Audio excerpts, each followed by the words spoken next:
morning everyone. This is Dr. Lee. I am here to share my knowledge regarding the most common infection of the oral cavity, which is nothing but osteomyelitis. I hope this video will be very useful for you people, especially for those who are preparing for exams.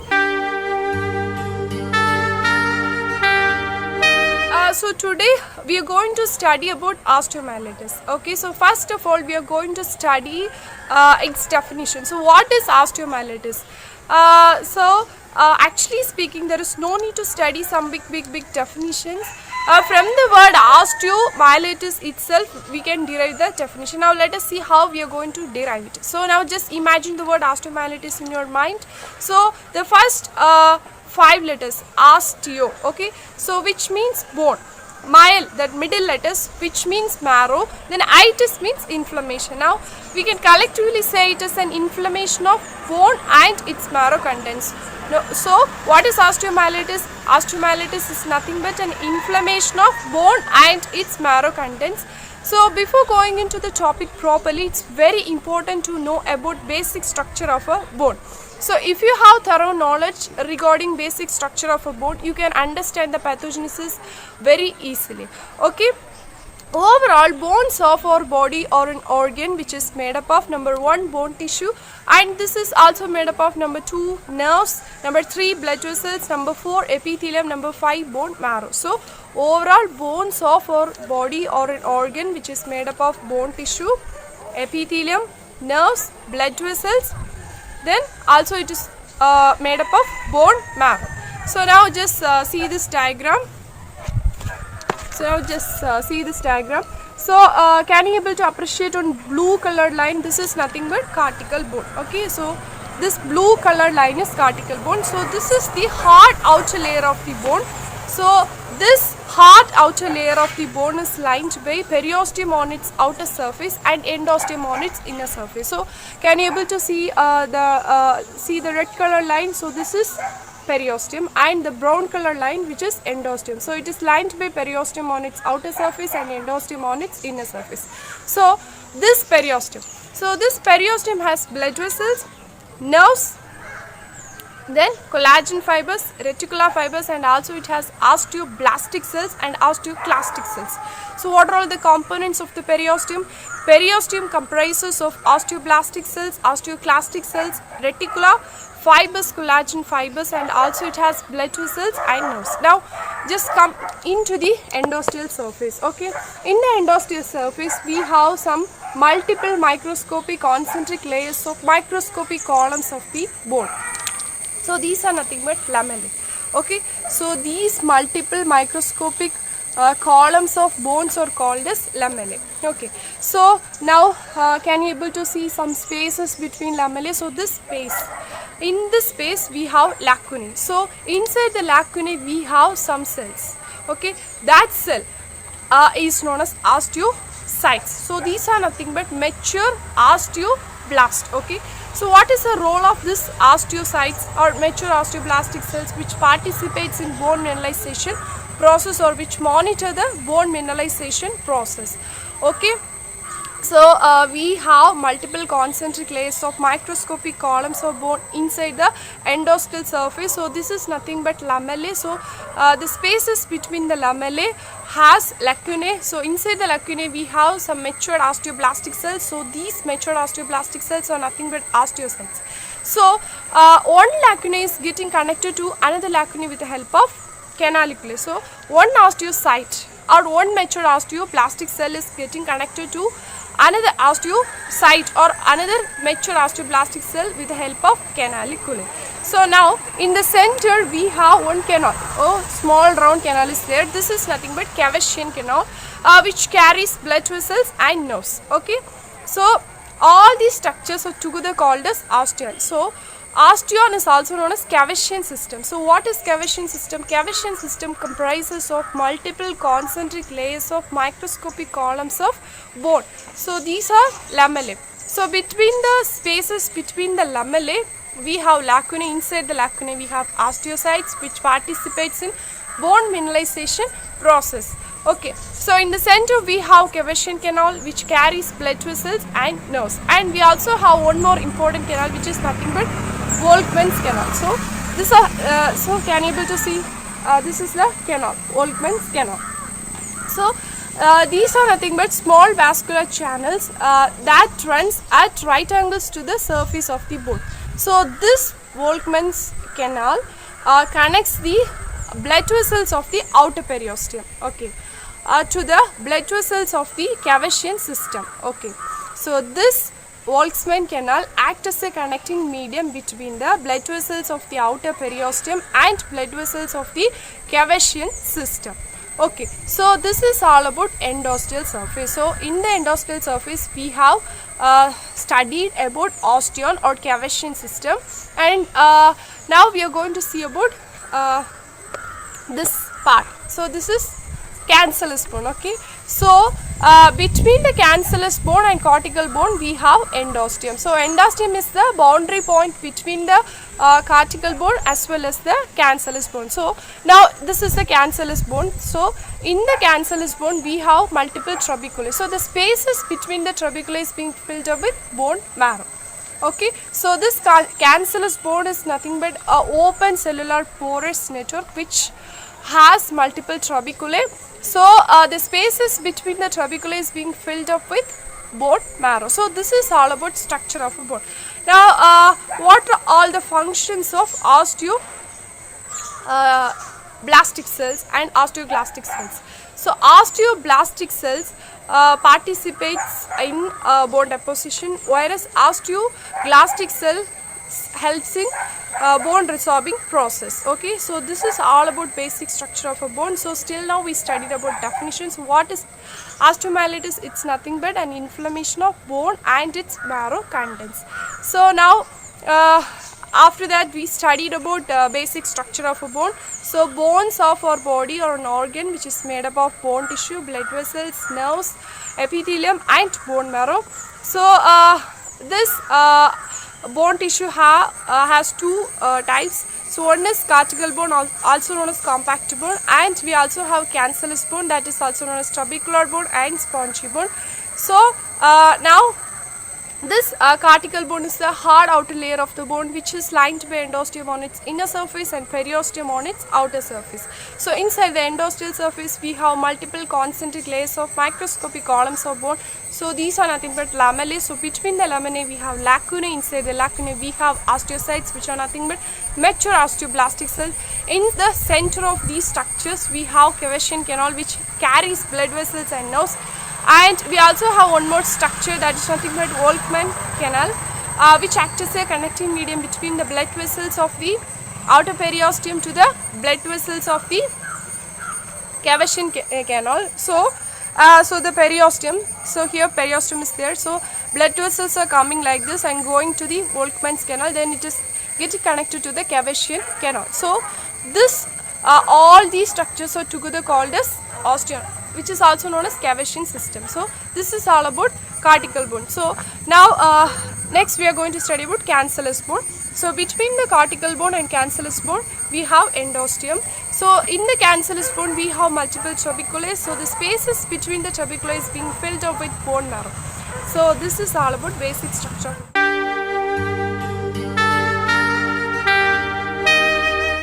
So we studied basic structure of a bone very quickly. So now we are going to study about its etiology.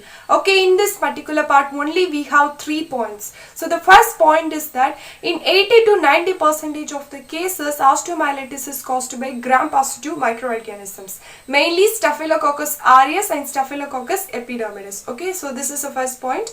So in 80 to 90% of the cases osteomyelitis is caused by gram-positive microorganisms. Okay, mainly Staphylococcus aureus and Staphylococcus epidermidis. Okay, so the first point is over.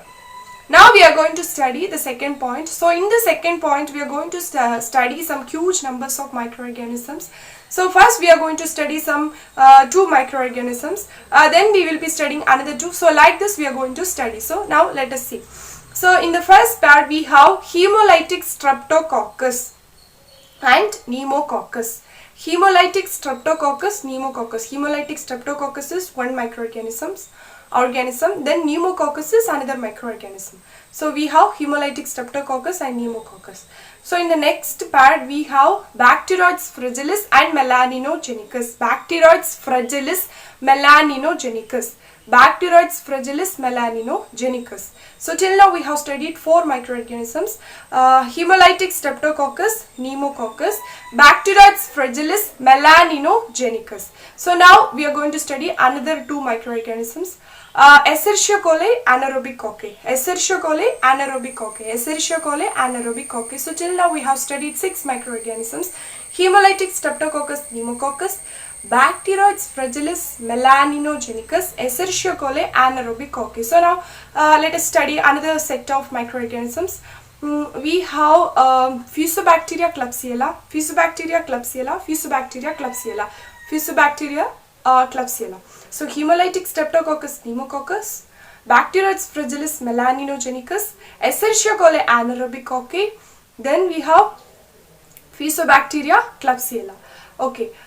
Then we have Proteus pseudomonas. Proteus pseudomonas. Proteus pseudomonas. So till now we have studied 10 microorganisms. What are they?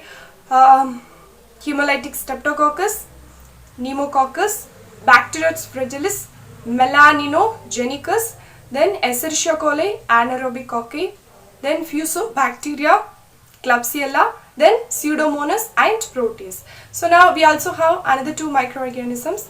The first is Actinomyces, then typhoid and acid fast bacilli. Actinomyces, typhoid and acid fast bacilli. Actinomyces, typhoid and acid fast bacilli. So till now we have studied 12 microorganisms. So what are they? Hemolytic streptococcus, pneumococcus, Bacteroides fragilis, melanogenicus, then Escherichia coli, anaerobic cocci, then Klebsiella, Fusobacteria, then Pseudomonas, Proteus, then Actinomyces, then typhoid and acid fast bacilli. So in the first point we have studied 2 microorganisms. So altogether we have 14 microorganisms. Okay, so it's very easy, no? So we have studied some huge numbers of microorganisms. Okay, so now let us come to the third point. In the third point we are going to say about its origin. Okay, so osteomyelitis involving jaws are usually non-hematogenous in nature. It is seen following periapical infection, periodontal infection, or seen following trauma. Okay, so osteomyelitis involving jaws are usually non-hematogenous in nature, seen following periapical infection, periodontal infection, or seen following trauma, especially compound fractures. Okay, so this is all about etiology. So in the etiology, first point is in 80 to 90% of the cases, osteomyelitis is caused by gram-positive microorganisms, mainly Staphylococcus aureus and Staphylococcus epidermidis. So in the second point, we have studied some huge numbers of microorganisms. Why we studied? Because it's a kind of polymicrobial infection, right? So it can be caused by a variety of microorganisms.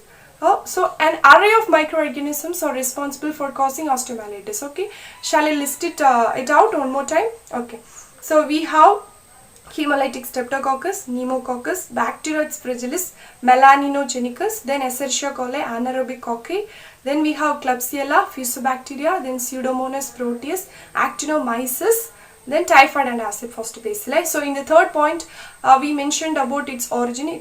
Osteomyelitis involving jaws are mainly non-hematogenous in nature. Usually it occurs following periapical infection or periodontal infection, or seen following trauma, mainly compound fractures. So this is all about etiology. So etiology is finished. So now we are going to see about predisposing factors for osteomyelitis who are all more prone to get this infection. Okay, so the first predisposing factor is diabetes mellitus, then agranulocytosis, then anemia, any form of anemia, any form of severe anemia, sickle cell anemia or aplastic anemia, whatever may be, any form of severe anemia, then uremia, leukemia. Okay, diabetes mellitus, agranulocytosis, anemia, uremia, leukemia, then patients with malnutrition, patients with typhoid infection, patients with previous history of ionizing radiation to the bone. Okay, patients with diabetes mellitus, patients with agranulocytosis, patients with anemia, uremia, leukemia, patients with malnutrition, patients with previous history of ionizing radiation to the bone, then patients with typhoid infection. Then we have certain conditions which alter the vascularity of the bone. So those conditions includes fibrous dysplasia, Paget's disease, osteopetrosis, bone malignancy, any kind of bone malignancies, then bone necrosis from bismuth, mercury, arsenic exposure. Okay, so the conditions which alter the vascularity of the bone includes Paget's disease, fibrous dysplasia, osteopetrosis, bone malignancy, bone necrosis from bismuth, mercury, arsenic exposure. And this osteomyelitis is also seen in chronic alcoholics, and also it is seen in drug abuses, chronic alcoholics, drug abuses, and those who are taking steroids and immunosuppressive drugs. So what happens is, when the patient takes these kinds of drugs, their ability to limit the source of infection is limited. So there is increased susceptibility for osteomyelitis. Okay, so this osteomyelitis is most commonly seen in patients with diabetes mellitus, agranulocytosis, anemia, uremia, leukemia, patients with malnutrition, patients with typhoid infection, patients with previous history of ionizing radiation to the bone, patients with certain conditions which alter the vascularity of the bone, which includes fibrous dysplasia, Paget's disease, osteopetrosis, bone malignancy, bone necrosis from bismuth, arsenic, mercury exposure, and in chronic alcoholics, drug abuses, and in patients those who are taking systemic steroids and immunosuppressive drugs. So this is all about predisposing factors. So now next is pathogenesis. Microorganisms and their byproducts. Okay, microorganisms and their byproducts. So these microorganisms and their byproducts causes intense inflammatory reaction within the bone, inside the bone. So these microorganisms and their byproducts causes intense inflammatory reaction within the bone. So this is the basic step in the pathogenesis of osteomyelitis. So what happens is, initially there is destruction of the endosteum. Endosteum is the inner surface of the cortical bone. Okay, so initially destruction is happening in the endosteum, that is within the cortical bone. From the endosteum, the destruction is progressing towards the outer periosteum. Okay, from the endosteum, the destruction is progressing towards the outer periosteum. So periosteum is the outer surface of the cortical bone. And one more important point you should keep it in your mind is that in young children, this periosteum is the outer surface of the cortical bone. So this periosteum is loosely attached to the surface of the bone. So this periosteum is easily lifted up by the inflammatory elements or components in case of young children. Okay, in young children, the periosteum is loosely attached to the surface of the bone, so it is easily being lifted up by the inflammatory elements. Now come back to the pathogenesis. Now, when the inflammatory elements penetrate via Volkmann canal. Volkmann canal is nothing but it is a small vascular channel that acts as a connecting medium between the blood vessels of the outer periosteum and the blood vessels of the Cavesian system. So, when these inflammatory elements penetrates the Volkmann canal, what happens is there is blood vessel compression. So, there is cut off of blood supply. Okay, so initially destruction is happening within the cortical bone, within the endosteum. From the endosteum, it is progressing towards the outer periosteum. How it is progressing? When the inflammatory elements penetrate through the Volkmann canal, there is cut off of blood supply because of the vessel compression. Now, after a variable period of time, a portion of dead bone become partially or completely separated from the remaining host bone. Because of loss of blood supply, after a variable period of time, a portion of dead bone become partially or completely separated from the remaining host bone. So this partially or completely separated bone, dead bone, is known as sequestrum. Okay, this is the important hallmark of the osteomyelitis. Okay, so inflammatory elements when these inflammatory elements penetrates through the Volkmann's canal, there is vessel compression. So there is cut off of blood supply. So after a variable period of time, a portion of dead bone become partially or completely separated from the remaining host bone. So this is known as sequestrum. This dead bone is known as sequestrum, which is the important hallmark of the osteomyelitis. Now another one hallmark is also there. Now let us see. Now imagine the situation. Now there is no blood supply. The periosteum is completely being lifted up because of the inflammatory elements. Okay, sequestrum is there. There is no blood supply, so these inflammatory elements are coming from the inner endosteum or endosteal surface to the outer periosteum. So this periosteum is completely lifted up. Okay. Now, even though this periosteum is completely being lifted up because of the inflammatory elements, some osteogenic cells still survive. So what are all the components of periosteum? Periosteum has blood vessels, it has nerves, collagen fibers, reticular fibers, osteoblastic cells as well as osteoclastic cells.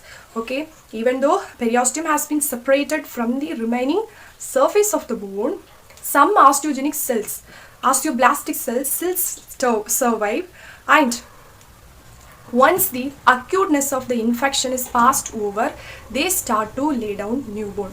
So this bone is known as involucrum. This is also the important hallmark of the osteomyelitis. Okay, so I am repeating this one more time. Now there is no blood supply. Periosteum is completely being lifted up by the inflammatory elements. Okay, so even though the periosteum has been separated from the remaining host bone, some cells of osteogenic layer still survive. Once the acuteness of the infection is passed over, they start to lay down new bone. So this bone is known as involucrum. This is also one of the hallmark of the osteomyelitis. Suppose if the infection is so severe, then there won't be any osteoblastic cells to lay down new bone. Then what happens is there will be perforation of involucrum, formation of small holes within the involucrum. These holes are nothing but cloacae, C-L-O-A-C-E, cloacae. So now what happens is pus from the sequestrum is going to involucrum. So involucrum has some holes within it. So through these holes, it is going to the outer skin or epithelial surface with the help of some sinus tracts. So this is the last stage in the pathogenesis of osteomyelitis. Now let us see this diagram. Okay, so this is sequestrum. Okay, so from the sequestrum, now pus is going to the involucrum. Involucrum has some holes, cloacae, within it.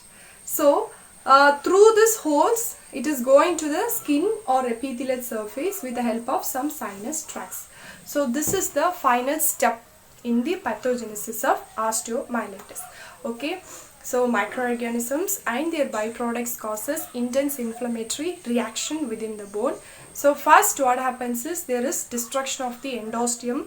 Then the destruction is progressing towards the outer periosteum. So when the inflammatory elements penetrates through the Volkmann's canals, there will be cut off of blood supply. After a variable period of time, a portion of dead bone become partially or completely separated from the remaining host bone. So this separated dead bone is known as sequestrum. So after this stage, there will be complete lifting of periosteum by inflammatory elements. So even though periosteum has been separated from the remaining surface of the bone, some osteogenic cells will survive. Once the acuteness of the infection is passed over, they start to lay down new bone, and this bone is known as involucrum. If the infection is so severe, then there won't be any osteoblastic cells to lay down new bone. So there will be perforation of involucrum. So that holes are known as cloacae. So now pus from the sequestrum is getting drained out to the outer skin or epithelial surface through this cloacae, then through the sinus tracts. So this is the last stage of osteomyelitis. So this is all about pathogenesis of osteomyelitis. Now we are going to study about classification of osteomyelitis. Various forms or various types of osteomyelitis have been described in the literature. For the sake of simplicity, we group them into two main types. One is acute phase osteomyelitis, second is chronic phase osteomyelitis. So these two types represent two ends of a same continuum. Okay, we have acute phase osteomyelitis and chronic phase osteomyelitis. So these two types represent two ends of a same continuum. And now we are going to study about acute suppurative osteomyelitis, chronic suppurative osteomyelitis, chronic focal sclerosing osteomyelitis, chronic diffuse sclerosing osteomyelitis, finally chronic osteomyelitis with proliferative periosteosis. Okay, so we are going to study about acute suppurative osteomyelitis, chronic suppurative osteomyelitis, chronic focal sclerosing osteomyelitis, chronic diffuse sclerosing osteomyelitis, finally chronic osteomyelitis with proliferative periosteosis. So now one type of osteomyelitis vary from another type of osteomyelitis only by degree of bone reaction. Only based upon the degree of bone reaction, it differs from one another. Okay.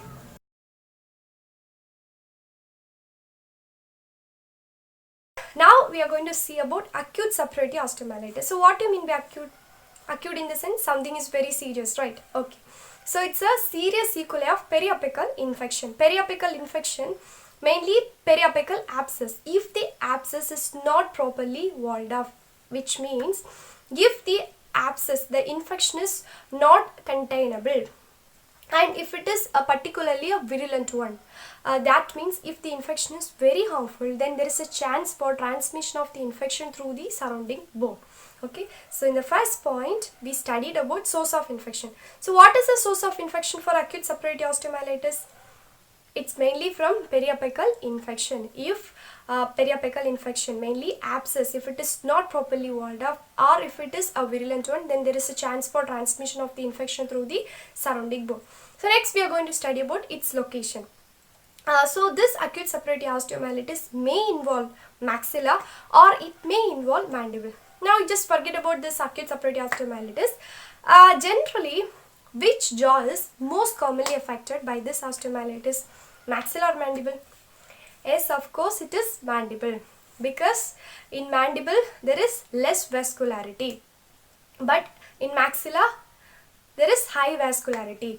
And in case of maxilla, spontaneous drainage of infection is easily possible because it has thinner cortical plates, which is not so in case of mandible. Okay, now just come back to acute suppurative osteomyelitis. So next, this acute suppurative osteomyelitis can occur at any age. Okay, so first we studied about its source of infection, then location. It can involve maxilla or mandible. And when it involves the maxilla, the disease is well localized to the site of initial infection. Okay, when it involves the mandible, the disease is widespread and it tends to be diffuse. Okay, it may involve maxilla or mandible. When it involves the maxilla, the disease is well localized to the site of initial infection. But when it involves the mandible, the disease is diffuse and it tends to be widespread. Okay, so it can occur at any age. When it affects young children and infants, then the condition is known as neonatal maxillitis. Okay, when this acute suppurative osteomyelitis affects infants and young children, then the condition is known as neonatal maxillitis. What is neonatal maxillitis? Nowadays this neonatal maxillitis is extremely uncommon because of the usage of antibiotic drugs. Okay, so this is mostly seen in infants and young children. The source of infection is mainly from the blood. Okay, so it has hematogenous origin. Rarely it is seen following oral infection, mainly from any kind of trauma or abrasion. Okay, so the affected infants or young children will die of this condition because this is extremely severe in nature. Okay, it has very poor prognosis. So when acute suppurative osteomyelitis affects infants and young children, then it is known as neonatal maxillitis. The source of infection is hematogenous in nature. Rarely it is seen following oral infection. Oral infection from any minor trauma or abrasion. Okay, so the affected infants or children will die of this condition because it is extremely dangerous.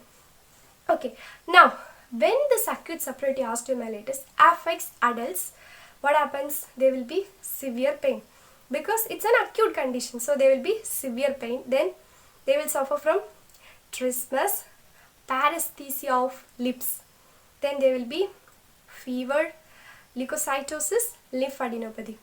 The teeth may become mobile, sore, so that mastication is very difficult, and there will be discharge of pus from the gingival margin. And there won't be any swelling or redness of overlying skin or mucosa because there is no periostitis. What do you mean by periostitis? Inflammation of periosteum. Okay, so in the acute stage, there won't be any periostitis. So until periostitis develops, there won't be any swelling or redness of the overlying skin or mucosa. Okay, so this is all about clinical features. I'm repeating all these points one more time. Okay, so first, this is the source of infection is from periapical infection. It may involve maxilla or mandible. When it involves maxilla, the disease is well localized to the site of initial infection. When it involves the mandible, the disease tends to be diffuse and widespread. It can occur at any age. When it affects infants and in children, then it is known as, the condition is called as neonatal maxillitis. So the source of infection for neonatal maxillitis is hematogenous from the blood. Rarely it is seen following oral infection from minor trauma or abrasion.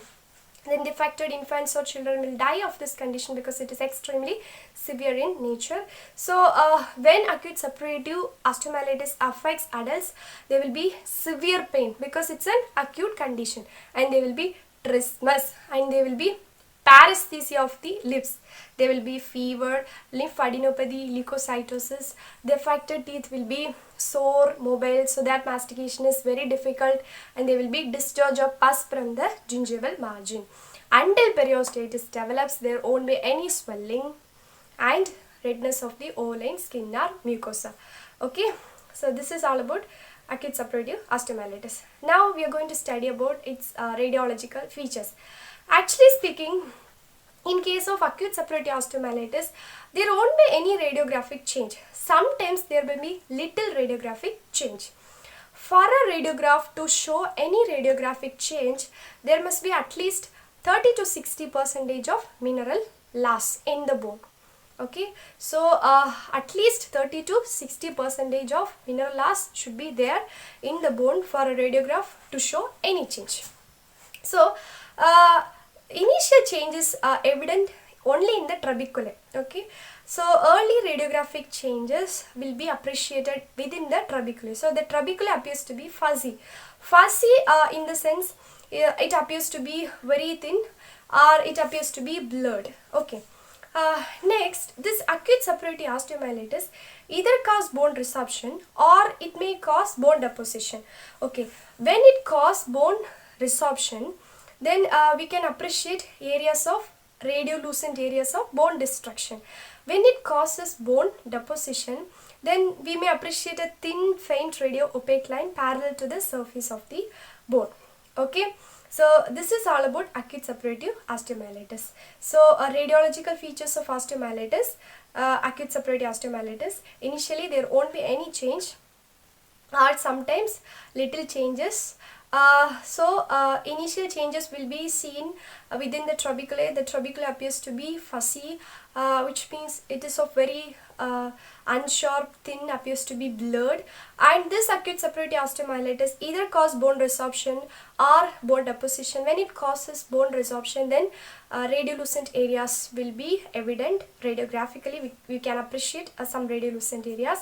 And when it causes bone deposition, thin, faint radiolucent lines may be noted parallel to the surface of a bone. For a radiograph to show any change, radiographic change, there must be at least 30 to 60% of mineral loss in the bone. Okay, so this is all about acute suppurative osteomyelitis. So now we are going to study about chronic suppurative osteomyelitis. This chronic suppurative osteomyelitis is seen in patients with inadequately treated acute suppurative osteomyelitis. So this is the first point. It is seen in patients with inadequately treated acute suppurative osteomyelitis. Next, here The clinical features, which means signs and symptoms of chronic suppurative osteomyelitis, is very similar to that of the acute suppurative osteomyelitis, except that all signs and symptoms are less severe in case of chronic suppurative osteomyelitis, which is more severe in case of acute suppurative osteomyelitis. Now let's see. So pain is less severe in chronic suppurative osteomyelitis, which is so severe in acute suppurative osteomyelitis. Now here temperature is still elevated, but which is slightly greater than the normal, and same like leukocytosis also, which is also slightly greater than the normal. Then the teeth may not become mobile or sore, but mastication is least possible, and this stage we can expect the presence of fistulous tract formation. Okay, so this is seen in patients with this chronic suppurative osteomyelitis is seen in patients with inadequately treated acute suppurative osteomyelitis. Signs and symptoms of chronic suppurative osteomyelitis is very similar to that of acute suppurative osteomyelitis, except that signs and symptoms are less severe. Okay, so here pain is less severe, temperature slightly greater than the normal, leukocytosis, that is leukocyte count, is slightly greater than the normal, so mastication is at least possible, and fistulous tract formation. Okay, so this is all about clinical features of chronic suppurative osteomyelitis. Now let's see about radiographic features. Okay, so radiographically we may appreciate ill-defined, that is poorly defined radiolucent lytic lesions having irregular borders, and those lytic lesions will be surrounded by islands of normal appearing bone. Okay, so this is the first point. Okay, so radiographically we may appreciate radiolucent lytic lesions having ill-defined, poorly defined or irregular borders. So those lesions are separated by islands of normal appearing bone, and at this stage the bone often takes the form of moth-eaten appearance. Okay, this moth-eaten appearance is mainly because of the enlargement of the medullary spaces and widening of Volkmann's canals. Okay, this moth-eaten appearance is mainly because of what? Because of the enlargement of medullary spaces and widening of the Volkmann's canals. Now in this chronic suppurative osteomyelitis, we can also see some radio-opaque areas, which are nothing but sequestrum. Okay, so this sequestrum appears to be dense and better defined. Why? Because of the sclerosis which was induced before the bone became necrotic. That's why this sequestra appears like very dense, and it will be having well-defined borders. Then we can also appreciate well-formed sheets of bone, that is nothing but involucrum. So radiographically, mainly it is appreciated in the occlusal radiographs. So occlusal radiographs, this involucrum appears as dark linear shadows passing from the surface of the bone to the greater depths of the bone. Okay, and one more thing, if you see radiographically, if you see bone sclerosis or periosteal bone formation, which suggests that the disease has been present more than 1 month. Okay, so this is all about chronic suppurative osteomyelitis. So in case of chronic suppurative osteomyelitis, radiographically we may appreciate ill-defined or poorly defined lytic radiolucent lesions having irregular borders. So those radiolucent lesions will be separated by islands of normal appearing bones. Okay, and we can also see moth-eaten pattern. This is mainly because of the widening of the Volkmann's canals and enlargement of the medullary spaces, and you can also see radio-opaque areas. These are nothing but sequestra. So the sequestra appears to be dense and well defined. Why? Because of the sclerosis which was induced before the bone became necrotic. Then we can also appreciate involucrum, which are nothing but well-formed sheets of bone, and this involucrum is better appreciated in the occlusal radiographs. So in the occlusal radiograph, it appears as dark linear shadows passing from the surface of the bones to the bone to the greater depths of the bone. Okay, and if you see bone sclerosis and periosteal reactions radiographically, which suggests that the disease has been present for more than 1 month. Okay, so this is all about chronic suppurative osteomyelitis.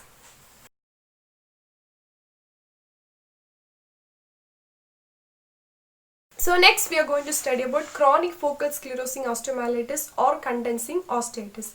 So this chronic focal sclerosing osteomyelitis is seen in patients with high degree of tissue resistance and reactivity. Mostly this high degree of tissue resistance and reactivity is seen in young children. So young children are most commonly affected by this condition, and older individuals are very rarely affected by this condition. And this is a reaction of bone to mild bacterial infection entering the bone through a large carious tooth. And the most commonly affected tooth is mandibular first molar. Okay, so this is a reaction of bone to mild bacterial infection entering through the bone through a large carious tooth, and the large carious tooth is mainly mandibular first molar. So here the bone is responding to upcoming infection or irritation through proliferation rather than destruction. Okay, so here bone is reacting or responding to particular infection or upcoming infection or irritant by proliferation rather than destruction. And there won't be any signs and symptoms for this condition. In some cases there may be mild pain in association with infected pulp will be noted. Okay, then radiographically we may appreciate well circumscribed sclerotic mass which is seen surrounding the root apices of the involved tooth root. Mainly mandibular first molar is affected, and we may appreciate the outline of the tooth root very clearly, and there will be intact lamina dura and there will be widening of periodontal ligament space. And the involved tooth must be removed or it must be treated endodontically. In some cases, even after the removal of a particular tooth or involved tooth, the sclerotic mass will remain even after several years of extraction. So that sclerotic mass is known as bone scar. Okay. So in case of chronic focal sclerosing osteomyelitis, the main features are sclerotic bone formation. So here proliferation is happening rather than destruction. From the name of the infection itself we can derive some points. Okay, focal sclerosing, focal in the sense focal area of involvement. So here mainly single tooth is affected, focal region of involvement is here in this condition. And sclerosing, so here bone is reacting to particular or upcoming infection by proliferation rather than destruction. So here excess deposition of bone. So that's why there is sclerotic bone formation. So that's why the name is focal sclerosing osteomyelitis. Okay, so this is all about chronic focal sclerosing osteomyelitis.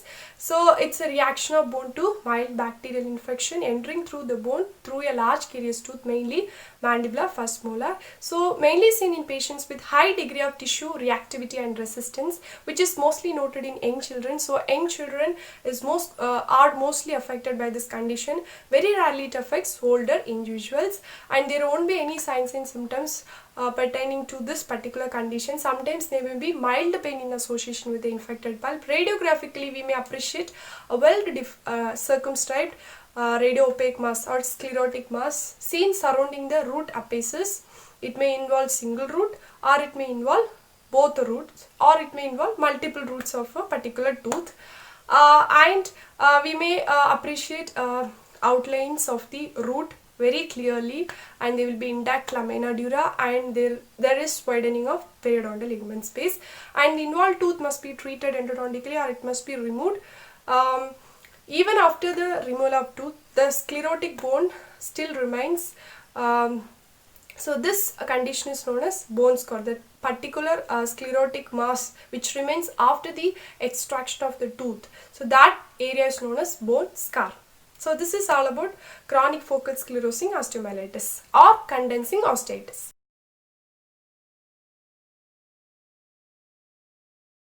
So next we are going to study about chronic diffuse sclerosing osteomyelitis. So this occurs because of the attenuated infection. So excessive response of bone to attenuated infection is present in case of chronic diffuse sclerosing osteomyelitis. And this is mainly seen following diffuse periodontal disease rather than a carious lesion. Okay, this is mainly seen in patients with diffuse periodontal disease rather than a carious lesion. And mostly seen in older individuals, but chronic focal sclerosing osteomyelitis is mainly seen in younger children. But this is mainly seen in older individuals. Mainly mandibular, edentulous jaws are mostly affected. So the clinical features includes mild suppuration, vague pain, then fistulous tract formation, unpleasant taste. Okay, so there will be vague pain, mild suppuration, unpleasant taste and fistulous tract formation. Radiographically, we may appreciate extensive patchy sclerosis of the bone. That's why it is called as diffuse sclerosing osteomyelitis. So radiographically, there will be extensive patchy sclerosis of the bone. Sometimes it may involve maxilla and mandible, both the jaws. It may affect both the jaws. Sometimes it can occur bilaterally. So it's very difficult to differentiate this condition from cementosseous dysplasia or Paget's disease. So this extensive patchy sclerosis of bone gives the appearance of cotton wool pattern. Okay, so cotton wool appearance is because of the extensive patchy sclerosis of the bone. Okay, so this is all about chronic diffuse sclerosing osteomyelitis. From the name itself, we can write some points. So diffuse sclerosing, that means extensive patchy sclerosis of bone. It may occur bilaterally or it may affect both the jaws, maxilla or mandible is also affected. And here what happens is there is excess response of bone to exaggerated infection, attenuated infection. And it is seen following diffuse periodontal disease rather than a carious lesion. Mainly older individuals are affected. Mandibular edentulous jaws are most commonly affected and it can occur at any age. So the clinical features will be vague pain, mild suppuration, unpleasant taste, then there will be fistulous tract formation. So this is all about chronic diffuse sclerosing osteomyelitis.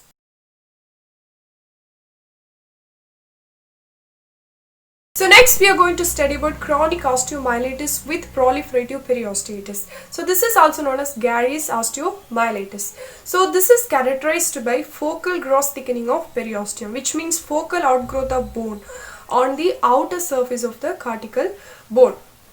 So why this focal outgrowth of bone is happening? Because of attenuated continuous infection. Acute suppurative osteomyelitis can also produce a bone, but which is in the form of single faint thin radio-opaque line that is seen parallel to the surface of the bone. Only one layer of bone is produced in case of acute suppurative osteomyelitis. Now, because of this attenuated continuous infection, acute phase is now becoming chronic phase. As the lesion develops into chronic phase, there may be cyclic periodic acute exacerbation of the disease. So now what happens? There is more and more inflammatory elements. So these inflammatory elements leaves the periosteum and stimulate the periosteum to form a second layer of the bone. Now a second layer of bone is seen parallel to the first layer of the bone. Between the first layer of the bone and second layer of bone, a thin radiolucent band is noted radiographically. So this thin radiolucent band represent fibrovascular connective tissue histopathologically. So this process may continue. Finally, there is several lines of bone deposition. So this pattern is known as onion skin appearance. So this pattern is known as onion skin appearance. Eventually, massive amount of bone is produced. So there is bony, non-tender, hard swelling of the jaw. Clinically, we may appreciate bony, non-tender, hard swelling of the jaw. So this condition is known as proliferative periosteoitis. Why it is called as proliferative periosteoitis? Because of the stimulation of the periosteum by inflammatory elements, there is excessive deposition of the bone. So deposition of the bone is happening in layers. So that's why it is called as proliferative periosteoitis. And this is most commonly seen below the age of 25 years, mostly seen in children and young adults. So because of the bony heart swelling, there is facial asymmetry, and this is also associated with pain and extraoral fistulous tract formation. And the mean age for the occurrence of this condition is 11 years. So this is all about chronic osteomyelitis with proliferative periosteosis. So this is characterized by excessive bone deposition because of the stimulation of the periosteum by inflammatory elements. So initially there is single layer of bone deposition, and because of the heavier inflammatory insults, there is second layer of bone deposition, and eventually massive amount of bone is deposited. So that's why it is called as proliferative periosteosis. So clinically we may appreciate focal non-tender hard swelling of the jaw, mostly mandible is affected. So this hard swelling is because of the massive amount of bone production by the periosteum because of the stimulation of the periosteum by inflammatory elements. So because of this swelling there may be facial asymmetry, and this also produces pain and also associated with fistulous tract formation. This is mostly seen in children and young adults and usually seen below the age of 25 years. So this is all about chronic osteomyelitis with proliferative periosteosis. So this condition is characterized by excessive amount of bone production because of the stimulation of the periosteum by inflammatory elements. So until periosteosis develops, there won't be any swelling. So here periosteosis is happening. Periosteosis is nothing but inflammation of the periosteum. So this inflammation is because of the inflammatory elements that is produced by the microorganisms. So this is all about chronic osteomyelitis with proliferative periosteosis. So now next question is how to determine a vital bone fragment radiographically. Bone that is inflamed tends to lose its calcium. So that is known as hyperemic decalcification, and this can occur only if there are blood vessels to permit the removal of calcium. If the fragment of bone is becoming increasingly radiolucent, which suggests that there is still a blood supply to that fragment. If it retains its density, then we can suggest that the fragment has lost its blood supply and it has become a sequestrum. So coming to the treatment part, first we need to correct the underlying systemic condition, then it can be managed with combined therapeutic and surgical approach. Therapeutic in the sense 6 weeks of parenteral antibiotic therapy, and surgical in the sense removal of devitalized tissue. And hyperbaric oxygen therapy is also useful. If an open wound is present, then we can irrigate that open wound with help of 3% hydrogen peroxide and normal saline in the ratio of 1:1. So this is all about osteomyelitis. So friends, I hope you all have a little bit idea about osteomyelitis. As this is my first video, if you have any suggestions regarding the way of presentation, kindly let me know via comments. Thank you.